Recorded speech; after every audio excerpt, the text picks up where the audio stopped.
Everyone, welcome back to our channel Nazeem cooking and vlogs. ఈరోజు మన ఛానల్లో రెసిపీ వచ్చేసి నాటుకోడి చికెన్ కర్రీ గ్రేవీతో ఎలా చేయాలా ఏంటని చూసేద్దాము. ఇది చాలా బాగుంటుంది. నాటుకోడి మామూలు చికెన్ కన్నా సరే ఇదైతే రోటీలోకి కానీ మన వైట్ రైస్లోకి కానీ చాలా బాగుంటుంది. పిల్లలు చాలామంది నాటుకోడి తినడానికి ఇష్టపడరు కదా, ఇలా ఒకసారి చేయండి, ఖచ్చితంగా తింటారు. అలాగే మన పులావ్లోకి కానీ లేకపోతే మనకి రెగ్యులర్గా చేసుకునే వెజ్ బిర్యానీలోకి కూడా చాలా బాగుంటుంది. దీనికి కానీ ఇలాగ స్పైసెస్ అయితే నేను విడిగా తీసుకున్నాను. అలాగే కొంచెం పచ్చికరివేపాకు, పొడవుగా కట్ చేసుకున్న పచ్చిమిర్చి, అలాగే సన్నగా తరుక్కున్న ఉల్లిపాయలు అయితే ఇలా తీసుకున్నాను. ఇంకొకటి టమాటాలు అయితే రెండైతే సన్నగా తరిగేసి తీసాను. నేనైతే మిక్సీ వేయను ఎప్పుడు కూడా. తర్వాత ఇప్పుడైతే ఒక బాండి పెట్టి అందులోని స్పైసెస్ అయితే వేసి పొడవుగా కట్ చేసుకున్న పచ్చిమిర్చి కూడా ఇందులో వేసేద్దాము. నాటుకోడి కర్రీ మీలో ఎంతమందికి ఇష్టం? చాలా ఇష్టం కదా. నాకు తెలిసినంత వరకు మగవాళ్ళు అయితే ఇష్టంగా తింటారు నాటుకోడి. మన చపాతీకి అయితే అదుర్స్ అనమాట, కాంబినేషన్ అంత బాగుంటుంది. చాలామంది నాటుకోడి కర్రీ అనేసరికి ఇందులో ఒక్కొక్కరికి ఒక్కొక్క ఫేవరెట్ పీసెస్ అయితే ఉంటాయన్నమాట. కొంతమందికి అయితే కండలని, కొంతమందికి ఏమొచ్చి ముక్కతో ఉన్న స్కిన్ అని, అలా కొంతమందికి అయితే అవి ఏంటంటారు ఇందులో ఇవి ఉంటాయి కదా, అవి కూడా చాలా ఇష్టంగా తింటారనమాట. మనం ఇప్పుడు ఆయిల్లో అయితే వేసేసాం కదా, దీంట్లో కొంచెం సాల్ట్ వేసుకుంటే మన ఆనియన్స్ అనేవి అయితే వేగంగా మగ్గిపోతాయి అనమాట. కొంచెం ఆనియన్లోని కొంచెం సాల్ట్ వేసుకొని మగ్గించేసుకుందాము. ఇలా వేయటం వల్ల ఏంటంటే మన ఆనియన్స్ అనేవి ఫాస్ట్గా మగ్గిపోతాయి అనమాట. చూసారు కదా, ఇప్పుడైతే శుభ్రంగా పక్కన కడిగి పెట్టుకుని చికెన్ అయితే ఇందులో వేసేద్దాము. నాటుకోడి అనేది కొంచెం ఉడకడానికి టైం తీసుకుంటుంది. అలాగే మన ఈ నాటుకోడి కర్రీ అయితే చపాతీకి కానీ లేకపోతే పులావ్లోకి కానీ అయితే సూపర్ కాంబినేషన్ అనమాట, పర్ఫెక్ట్గా సెట్ అవుతుంది. నేను పులావ్ ఎప్పుడు వండినా సరే నాటుకోడి అయితే కంపల్సరీ చేస్తానన్నమాట, అంత బాగుంటుంది. చూసారా, ఇందులోంచి కొంచెం ఆయిల్ పోయే వరకు అయితే ఒక 10-15 నిమిషాలు అయితే మగ్గించుకోండి. తర్వాత కొంచెం ఆయిల్ తేలుతుంది అనేటప్పుడు అయితే పచ్చికరివేపాకు వేయండి. పచ్చికరివేపాకు వేయడం వల్ల నాటుకోడి ఫ్లేవర్ అయితే కొంచెం మారుతుందండి. కొత్తిమీర, పుదీనా కన్నా పచ్చి కరివేపాకు వేయండి, టేస్ట్ కొంచెం మీకు తేడా తెలుస్తుంది అనమాట. చాలా బాగుంటుంది ఫ్లేవరు. నేనైతే ఎప్పుడు నాటుకోడి చేసినా పచ్చికరివేపాకు అయితే కంపల్సరీ వేస్తాను. పుదీనా, కొత్తిమీర అయితే స్కిప్ చేస్తాను అనమాట ఈ రెసిపీకి. మీరు కూడా ఒకసారి ఇలా చేసి చూడండి, చాలా బాగుంటుంది. చూసారు కదా, మనకి చికెన్లో ఉన్న వాటర్ అంతా కూడా ఇలా బయటకు వచ్చేసి మన స్పైసీస్ వేసాం కదా, అవి ఆనియన్స్ అలాగే కర్రీ కూడా మగ్గిపోయింది దగ్గరికి. ఇప్పుడైతే కొంచెం పసుపు వేసుకొని బాగా కలుపుకొని తర్వాత కొంచెం అల్లం వెల్లుల్లి పేస్ట్ కూడా వేసేద్దాము. నేను చూడండి ఒకసారి నేను ఆనియన్స్లో వేయలేదు, చికెన్ కొంచెం మగ్గిన తర్వాత మాత్రమే పసుపు అండ్ అల్లం వెల్లుల్లి పేస్ట్ అయితే వేసాను.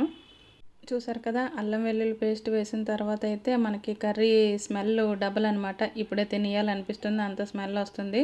చూసారు కదా, వేసిన తర్వాత ఇప్పుడు నేను అసలు ఇందులో వాటర్ వేయకపోయినా సరే చికెన్లో ఉన్న వాటర్ అంతా వచ్చేస్తుంది. మనకి ముక్కలు ఎప్పుడైతే ఇలా ఫ్రెష్గా కనిపిస్తున్నాయి, కొంచెం మనకి చికెన్ అయితే దగ్గర పడినట్టే ఉడికింది కదా. చూసారు కదా, ఇందులో వాటర్ అంతా పైకి వస్తుంది కాబట్టి ఇప్పుడు కొంచెం గరం మసాలా అలాగే ధనియా పౌడర్ కూడా వేసేసుకుందాము. ఆల్రెడీ నేను ఆనియన్స్లో సాల్ట్ వేసాను కాబట్టి కర్రీ లాస్ట్ ఎండ్లో కొంచెం సాల్ట్ వేసుకుంటే సరిపోతుంది. ఇప్పుడు నేనైతే కొంచెం ధనియా పౌడర్ అలాగే గరం మసాలా వేసి ఇంకొక 10 నిమిషాలు అయితే దగ్గరగా మగ్గిద్దాం కర్రీ. ఇలా మగ్గించుకోవడం వల్ల ఏంటంటే మన ముక్కలకి ఈ స్పైసీస్ అన్నీ బాగా పడతాయి. అలాగే అల్లం వెల్లుల్లి పేస్ట్ కూడా కరెక్ట్గా పడుతుందన్నమాట. మనకి కర్రీ ఇంకొక 2 నిమిషాల్లో ఆపుతామనగా సాల్ట్ అలాగే కొంచెం గరం మసాలా వేసుకుంటే టేస్ట్ అయితే చాలా బాగుంటుంది. మనకి రైస్లో కలుపుకునేటప్పుడు గ్రేవీ అయితే టేస్ట్ చాలా బాగుంటుంది. మన నోటికి స్పైసీనెస్ అనేది క్లియర్గా తెలుస్తుంది అనమాట. చాలా బాగుంటుంది. మీకు నచ్చిందా రెసిపీ? ప్రాసెస్ అయితే అందరూ ఒకేలాగా చేస్తారు, కాకపోతే ఒక్కొక్కరు అనమాట. ఇదిగోండి నేను ఇందాక చెప్పిన స్పెషల్ ఐటమ్స్ అనమాట. చూసారా, మనకి కర్రీ వడ్డించేటప్పుడు మగవాళ్ళకి మనం ప్రత్యేకంగా వడ్డిస్తాం కదా, ఆ పీసెస్ అనమాట. గుండెకాయలని ఇవన్నీ ఉంటాయి కదా, ఇవి నేను రెసిపీ స్టార్టింగ్లో చెప్పాను కదా ఇందులో స్పెషల్ ఐటమ్స్ ఉంటాయని, అవి అనమాట. మా వారికి అవి అయితే చాలా ఇష్టం. నేను స్పెషల్గా తీసి వడ్డిస్తాను అనమాట ఆయన కోసం. చూసారా, మన కర్రీ అయితే చాలా దగ్గరగా అయిపోయింది కదా. ఇప్పుడు ఇందులో సాల్ట్, కారం, గరం మసాలా, ధనియా పౌడర్ అన్నీ వేసేసాము. ఓన్లీ సాల్ట్, కారమే వేయలేదు. ఇప్పుడైతే కారం వేసేద్దాము.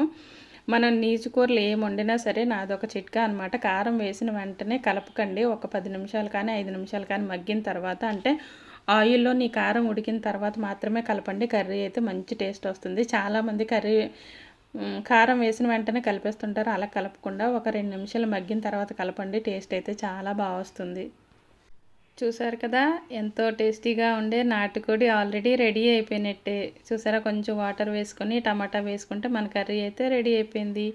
ఆహా ఏమి రుచి తినరా మై మరచి అన్నట్టుంది కదా. అది వంకాయ, కానీ మనమేమో నాటుకోడికి యాడ్ చేసేద్దాం ఆ సాంగ్. చూసారు కదా ఎంత బాగుందో, చాలా బాగుంది కర్రీ అయితే. ఇలా తినేయచ్చు. మనకి ఇప్పుడు చపాతీ రెడీగా ఉందంటే ఒక చపాతీలో 2 పీసులు వేసుకొని అలా తినేయచ్చు అనమాట, అంత బాగుంటుంది. ఇప్పుడైతే మన కర్రీ ఆల్మోస్ట్ ఉడికిపోయింది కాబట్టి మనకి గ్రేవీ కావాలి కదా మరి రైస్లోకి, అందులోకి కొంచెం నేను ముందుగా టమాటా గుజ్జు కట్ చేసి పెట్టుకున్నాను కదా, అవైతే ఇందులో వేసేసాను. మనకి ఈ గ్రేవీ సరిపోతుంది. లేదు కొంచెం ఎక్కువ మంది ఉన్నారనుకోండి, మనకి గ్రేవీ సరిపోదు కదా రైస్లో కలుపుకోవడానికి, అందుకని కొంచెం వాటర్ అయితే యాడ్ చేయండి. యాడ్ చేసిన తర్వాత కొంచెం గరం మసాలా అలాగే కొంచెం సాల్ట్ వేసుకుంటే మన నాటుకోడి చికెన్ కర్రీ రెడీ అయిపోయినట్టే. చూసారు కదా ఎంత సింపుల్గా చాలా చక్కగా చేసేసాను, అయిపోయింది. మీకు రెసిపీ నచ్చినట్టయితే లైక్, షేర్, కామెంట్, అలాగే నచ్చిన వాళ్ళు ఒక లైక్ ఇవ్వడం మర్చిపోదు. చూసారు కదా గ్రేవీతో మన చికెన్ కర్రీ అయితే రెడీ అయిపోయింది. చికెన్ కర్రీ కాదండి, నాటుకోడి చికెన్ కర్రీ. ఎలా ఉందో కామెంట్ సెక్షన్లో చెప్పండి. Thank you for watching this video. అలాగే రెసిపీ నచ్చినట్టయితే ఒక లైక్ ఇవ్వండి. అలాగే ఛానల్ కూడా నచ్చినట్టయితే ఛానల్ అయితే సబ్స్క్రైబ్ చేసుకోండి. ఇలా చిన్న చిన్న మంచి మంచి రెసిపీస్ మనం డైలీ ఇంట్లో సులువుగా చేసుకునే రెసిపీస్ అయితే నా ఛానల్లో అవైలబుల్గా ఉంటాయి. చూసిన వాళ్ళు లైక్ చేయండి, అలాగే ఛానల్ అయితే సబ్స్క్రైబ్ చేసుకోండి.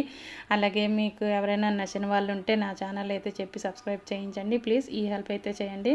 Thank you for watching this video. అలాగే నేను చెప్పేది ఏంటంటే, నేను నా ఛానల్నే సబ్స్క్రైబ్ చేయమని చెప్పట్లేదు. ఎవరైనా సరే నచ్చి వాళ్ళ కష్టపడి చేస్తారు కాబట్టి అందరికీ కూడా సపోర్ట్ చేయండి. అలాగే మీకు నచ్చిందంటే ఖచ్చితంగా సపోర్ట్ చేయండి. Like this like cooking video. Thank you for watching this video. అంతేనండి. గ్రేవీ కొంచెం వాటర్ వేసుకొని సాల్ట్ కొంచెం గరం మసాలా వేసుకుంటే ఎంతో టేస్టీగా ఉండే నాటుకోడి curry ready. Keep watching Nazeema cooking and blogs.